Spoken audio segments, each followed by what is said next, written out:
नमस्कार साथियों। जी हाँ दोस्तों, मैं अभी अभी जो आप लोगों के समक्ष बताऊंगा वो है किस तरह से आप अपनी संपत्ति पर खरीद बिक्री आप अपनी संपत्ति पर किस प्रकार से खरीद बिक्री करने से रोक लगा सकते हैं, अथवा आपकी जमीन पर कोई अवैध निर्माण, अवैध कार्य या उस जमीन आपकी जमीन को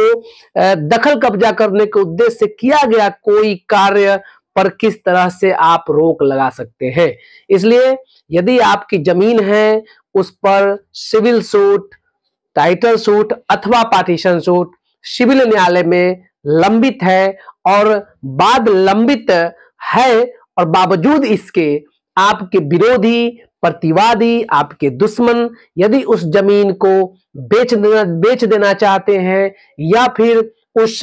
जमीन पर अवैध निर्माण करना चाहते हैं ताकि उस जमीन को कब्जा किया जा सके, उस पर तुरंत रोक लगाने के लिए आपको क्या करना चाहिए, इसको जानने के लिए इस वीडियो को पूरा देखें, अंत तक बना रहें। और यदि आपको अच्छा लगे तो लाइक भी करें और कोई सुझाव देना हो तो कमेंट भी करें। और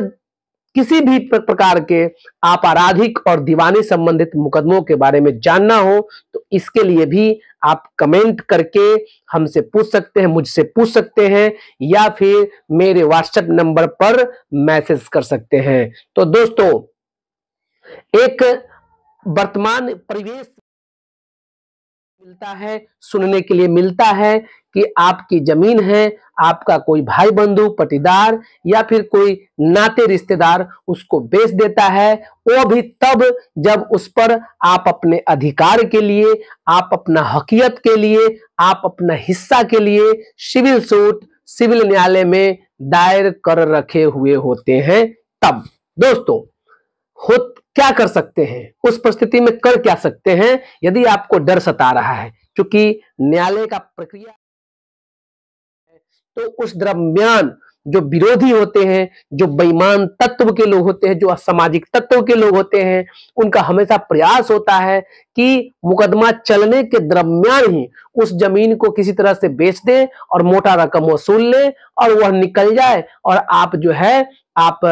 ये सोचकर कि अब तो जमीन बिक गया है, आप संतोष करके बैठ जाएं। तो ये सारी समस्याओं के समाधान के लिए मैं उम्मीद करता हूं कि आप यह वीडियो पूरा देखेंगे को अपनी जमीन को खरीद बिक्री करने से कैसे रोक लगा सकते हैं, आप अपने जमीन को खरीद बिक्री होने से कैसे रोक सकते हैं। दोस्तों, कोई व्यक्ति अपना हिस्सा के लिए पार्टीशन सूट, विभाजन सूट, बंटवारा मुकदमा सिविल न्यायालय में दाखिल करते हैं अथवा किसी भी जमीन पर अपना हकियत के लिए, अपना टाइटल के लिए टाइटल सूट सिविल न्यायालय में दाखिल करते हैं। और उस बंटवारा सूट में जितने भी सहिस्सेदार हैं, सहिस्सेदार को प्रतिवादी बनाते हैं या फिर टाइटल जमीन लेना है या फिर जो उस जमीन का जो उस जमीन से रिलेटेड लोग हैं उनको आप पार्टी बनाते हैं। पार्टी बनाने के बाद मुकदमा जब दाखिल हो जाता है, अब आपको मालूम चलता है कि आपके प्रतिवादी, आपके विरोधी उस जमीन को बेचने के लिए, बिक्री करने के लिए ग्राहक खोज रहे हैं, या आपको मालूम चलता है कि आपके जमीन पर आपके विरोधी ईंट, बालू, छड़, सीमेंट गिराने की फिराक में है ताकि उस पर निर्माण कार्य किया जा सके, ताकि उसका भौतिक स्वरूप को बदल दिया जा सके, ताकि उस पर आपके विरोधी का कब्जा हो जाए। आपको मालूम चलता है, आप क्या करते हैं, आप घबरा जाते हैं, आप ऑफेंस का सहारा लेते हैं, आप अपराध की ओर बढ़ जाते हैं, आप लड़ाई करने के लिए उतारू हो जाते हैं।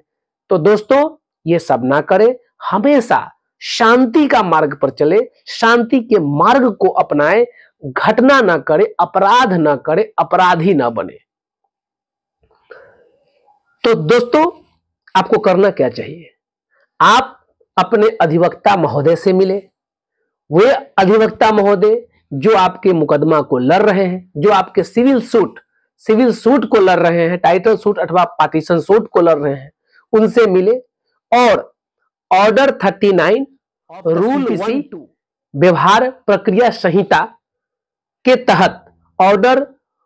39 रूल 1-2 का आवेदन, इंटरिम इंजंक्शन का आवेदन, अंतरिम निषेधाज्ञा का आवेदन आप अपने सिविल सूट में दाखिल करवाएं। और इंटरिम निषेधाज्ञा, इंटरिम इंजंक्शन का पिटीशन पढ़ते ही आप अपनी स्थिति बाद के निष्पादन तक तमाम प्रक्रिया होने के बाद बाद के निष्पादन तक यदि न्यायालय को लगा कि सही मायने में आपकी संपत्ति बिक्री होने का डर है या फिर आपके संपत्ति पर कोई निर्माण कार्य हो रहा है, उसको रोक लगाने के लिए न्यायालय इंटरिम इंजंक्शन का आदेश दे सकेगी। बाद के निष्पादन यदि ठीक समझती है तो आपके जमीन को खरीद बिक्री होने से या फिर उस जमीन पर अवैध निर्माण होने से न्यायालय रोक लगा देगी। और जब